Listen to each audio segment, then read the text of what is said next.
ದೇವರ ಪರಿಶುದ್ಧ ನಾಮಕ್ಕೆ ಸ್ತೋತ್ರವಾಗಲಿ. ಈ ದಿನದ ದೇವರ ವಾಕ್ಯ ರೋಮಪುರದವರಿಗೆ ಬರೆದ ಪತ್ರಿಕೆ 13ನೇ ಅಧ್ಯಾಯ 10ನೇ ವಾಕ್ಯ. ಪ್ರೀತಿಯು ಮತ್ತೊಬ್ಬರಿಗೆ ಯಾವ ಕೇಡನ್ನು ಮಾಡುವುದಿಲ್ಲ, ಆದ ಕಾರಣ ಪ್ರೀತಿಯಿಂದಲೇ ಧರ್ಮ ಪ್ರಮಾಣವು ನೆರವೇರುತ್ತದೆ. ಹೌದು ಪ್ರೀತಿಯ ದೇವರ ಮಕ್ಕಳೇ, ಇವತ್ತಿನ ದೇವರ ವಾಕ್ಯದಲ್ಲಿ ನಾವು ಗಮನಿಸುತ್ತಿದ್ದೇವೆ. ಇಲ್ಲಿ ದೇವರ ವಾಕ್ಯವು ಸ್ಪಷ್ಟವಾಗಿ ಬರೆಯಲ್ಪಟ್ಟಿದೆ.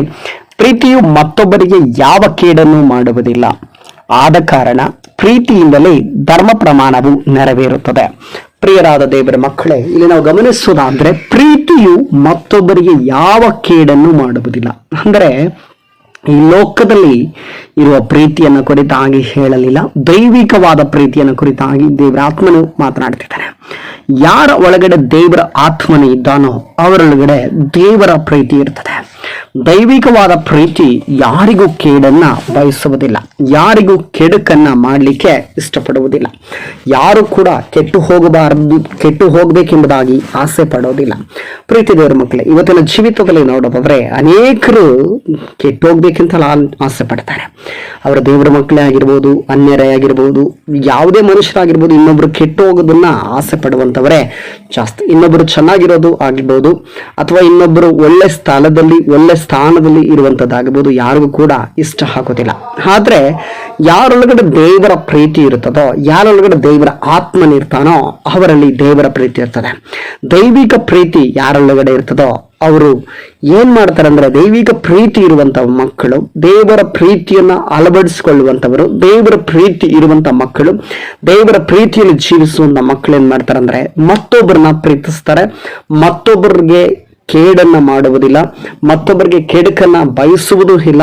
ಅದೇ ರೀತಿಯಲ್ಲಿ ಅವರ ಬಗ್ಗೆ ಕೆಟ್ಟದಾಗಿ ಇನ್ನೊಬ್ಬರ ಹತ್ರ ಮಾತಾಡೋದು ಇಲ್ಲ, ಇನ್ನೊಬ್ಬರ ಹತ್ರ ಹೇಳೋದು ಇಲ್ಲ. ಅವರೊಂದು ವೇಳೆ ತಪ್ಪು ಮಾಡಿದ್ರು ಕೂಡ ಆ ತಪ್ಪುಗಳನ್ನ ಮುಚ್ಚಿಡ್ತಾರೆ. ಒಂದು ವೇಳೆ ಅವ್ರು ಎಂಥದ್ದೇ ತಪ್ಪುಗಳು ಮಾಡಿರ್ಬೋದು, ಗೊತ್ತಿಲ್ಲದನ್ನು ಕೆಲವು ಸಂದರ್ಭಗಳಲ್ಲಿ ಎಲ್ಲರ ಜೀವಿತದಲ್ಲಿ ತಪ್ಪು ಮಾಡ್ತೇವೆ. ನನ್ನ ಜೀವಿತದಲ್ಲಾಗಿರ್ಬೋದು, ನಿಮ್ಮ ಜೀವಿತದಲ್ಲಾಗಿರ್ಬೋದು, ವಾಕ್ಯ ಕೇಳುವಂತ ಪ್ರತಿಯೊಬ್ಬೊಬ್ಬರ ಜೀವಿತದಲ್ಲಾಗಿರ್ಬೋದು, ಎಲ್ಲರೂ ಕೂಡ ತಪ್ಪು ಮಾಡ್ತೇವೆ. ಒಂದಲ್ಲ ಒಂದು ರೀತಿಯ ತಪ್ಪಾದ ದಾರಿಯಲ್ಲಿ ನಾವು ನಡಿತೇವೆ, ಒಂದಲ್ಲ ಒಂದು ರೀತಿಯ ತಪ್ಪಾದ ಮಾರ್ಗದಲ್ಲಿ ನಾವು ನಡೀತೇವೆ.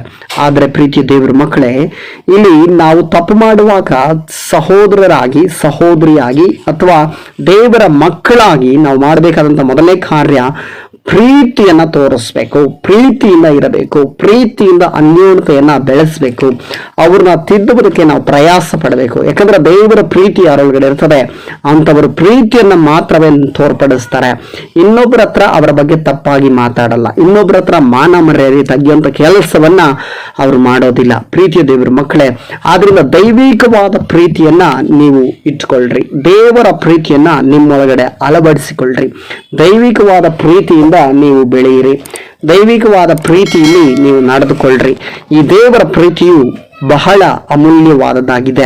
ಈ ದೈವಿಕವಾದ ಪ್ರೀತಿ ಇನ್ನೊಬ್ಬರಿಗೆ ಕೇಡು ಮಾಡುವುದಿಲ್ಲ, ಆದ ಕಾರಣ ಪ್ರೀತಿಯಿಂದಲೇ ಧರ್ಮ ಪ್ರಮಾಣವ ನೆರವೇರುತ್ತದೆ. ಈ ಪ್ರೀತಿಯಿಂದ ಧರ್ಮ ಪ್ರಮಾಣ ನೆರವೇರುತ್ತೆ ಎಂಬುದಾಗಿ ದೇವರ ವಾಕ್ಯದಲ್ಲಿ ನಾವು ಗಮನಿಸ್ತಾ ಇದ್ದೇವೆ. ಇದೇ 13ನೇ 8ನೇ ವಾಕ್ಯದಿಂದ ಗಮನಿಸುವುದಾದ್ರೆ, ಒಬ್ಬರನ್ನೊಬ್ಬರು ಪ್ರೀತಿಸಬೇಕೆಂಬ ಋಣವೇ ಹೊರತು ಬೇರೆ ಯಾವ ಸಾಲವೂ ನಿಮಗೆ ಇರಬಾರದು. ದೇವರ ವಾಕ್ಯದಲ್ಲಿ ನಾವು ಗಮನಿಸ್ತಾ ಇದ್ದೀವಿ, ಒಬ್ಬರನ್ನೊಬ್ಬರು ಪ್ರೀತಿಸಬೇಕು ಹೊರತು ಬೇರೆ ಯಾವುದೇ ಸಾಲ ನಿಮ್ಮಲ್ಲಿರಬಹುದು, ದ್ವೇಷಗಳಿರಬಾರದು, ಯಾರನ್ನೂ ಕೂಡ ದ್ವೇಷಿಸಬಾರದು. ಅವ್ರು ಒಳ್ಳೆಯವರಾಗಿರ್ಲಿ, ಕೆಟ್ಟವರಾಗಿರ್ಲಿ, ಅವ್ರು ಯಾವ ರೀತಿ ಇರಲಿ, ಅವ್ರ ನಡವಳಿಕೆಗಳು ಏನೇ ಆಗಿರ್ಬೋದು, ಅವ್ರ ದೇವ್ರ ಮಕ್ಕಳಾಗಿರ್ಲಿ ಅಥವಾ ಯಾರೇ ಆಗಿರ್ಲಿ, ಪ್ರೀತಿಯ ದೇವ್ರ ಮಕ್ಕಳೇ, ಅವ್ರು ಎಷ್ಟೇ ಕೆಟ್ಟವರಾಗಿದ್ರು ಕೂಡ ನಾವು ಮತ್ತೊಬ್ಬರನ್ನ ಪ್ರೀತಿಸಬೇಕು. ಯಾಕಂದ್ರೆ ದೇವರ ವಾಕ್ಯ ಹೇಳ್ತಾರೆ, ನಿನ್ನನ್ನು ನೀನು ಪ್ರೀತಿಸುವ ಪ್ರಕಾರ ಇನ್ನೊಬ್ಬರನ್ನ ಮತ್ತೊಬ್ಬರನ್ನು ಪ್ರೀತಿಸುವ ಧರ್ಮ ಪ್ರಮಾಣವನ್ನೆಲ್ಲ ನೆರವೇರಿಸ್ತಾನೆ ಎಂಬುದಾಗಿ ದೇವರ ವಾಕ್ಯದಲ್ಲಿ ನಾವು ನೋಡ್ತೇವೆ. ಇನ್ನೊಬ್ಬರನ್ನು ನಾವು ಪ್ರೀತಿಸಬೇಕೆಂಬುದಾಗಿ ದೇವರು ನಮಗೆ ಕಲಿಸ್ಕೊಟ್ಟಿದ್ದಾನೆ. ಆತನು ಒಂದು ಮಾದರಿಯನ್ನು ತೋರಿಸುವಾಗಿದ್ದಾನೆ. ಅಂತ ಒಂದು ದೈವಿಕ ಪ್ರೀತಿಯನ್ನ ನಿನ್ನ ಜೀವಿತದಲ್ಲಿ ಅಳವಡಿಸಿಕೊಳ್ಳುವಂತ ಮಕ್ಕಳಾಗಿ ಇರೋಣ. ದೇವರು ತಾನೇ ಈ ವಾಕ್ಯದೊಟ್ಟಿಗೆ ನಿಮ್ಮನ್ನ ಆಶೀರ್ವಾದ ಮಾಡಲಿ. ಯೇಸು ಕ್ರಿಸ್ತನ ನಾಮದಲ್ಲಿ ಪ್ರಾರ್ಥಿಸೋಣ. ಸರ್ವಶಕ್ತನಾದ ದೇವರೇ, ಯೇಸುವಿನ ನಾಮದಲ್ಲಿ ಅಪ್ಪ, ಈ ವಾಕ್ಯಕ್ಕಾಗಿ ಸ್ತೋತ್ರ ದೇವರೇ. ಈ ವಾಕ್ಯನ ಆಶೀರ್ವಾದ ಮಾಡ್ರಿ, ವಾಕ್ಯನ ಕೇಳುತ್ತಿರುವಂತ ನಿನ್ನ ಮಕ್ಕಳನ್ನ ಆಶೀರ್ವದಿಸ್ರಿ ಸ್ವಾಮಿ. ಹೌದು ಕರ್ತನೆ, ಪ್ರೀತಿಯು ಮತ್ತೊಬ್ಬರಿಗೆ ಯಾವ ಕೇಡನ್ನು ಮಾಡುವುದಿಲ್ಲ, ಆದ ಕಾರಣ ಪ್ರೀತಿಯಿಂದಲೇ ಧರ್ಮ ಪ್ರಮಾಣವು ನೆರವೇರುತ್ತದೆ ಎಂಬ ವಾಕ್ಯಗಳ ಮುಖಾಂತರ ನನ್ನೊಟ್ಟಿಗೂ ಈ ವಾಕ್ಯವನ್ನು ಕೇಳುತ್ತಿರುವಂತಹ ಪ್ರೀತಿಯ ದೇವರ ಮಕ್ಕಳೊಟ್ಟಿಗೂ ನೀನು ಮಾತನಾಡಿದ ದೈವಿಕ ಕೃಪೆಗಾಗಿ ನಿನಗೆ ಸ್ತೋತ್ರ. ಎಚ್ಚರಿಸಿದ್ದಕ್ಕಾಗಿಯೂ ದೇವರ ಈ ವಾಕ್ಯದ ಮುಖಾಂತರ ಸ್ಪಷ್ಟವಾದ ಬೋಧನೆಗಳನ್ನು ನಮಗೆ ತಿಳಿಸಿದ್ದಕ್ಕಾಗಿಯೂ ನಿನಗೆ ಸ್ತೋತ್ರ ಮಹಿಮೆಯನ್ನು ಸಲ್ಲಿಸುತ್ತಾ ಯೇಸು ಕ್ರಿಸ್ತನ ನಾಮದಲ್ಲಿ ಪ್ರಾರ್ಥಿಸುತ್ತೇನೆ ತಂದೆಯಾದ ದೇವರೇ. Amen, amen, amen. ದೇವರು ನಿಮ್ಮನ್ನು ಆಶೀರ್ವದಿಸಲಿ.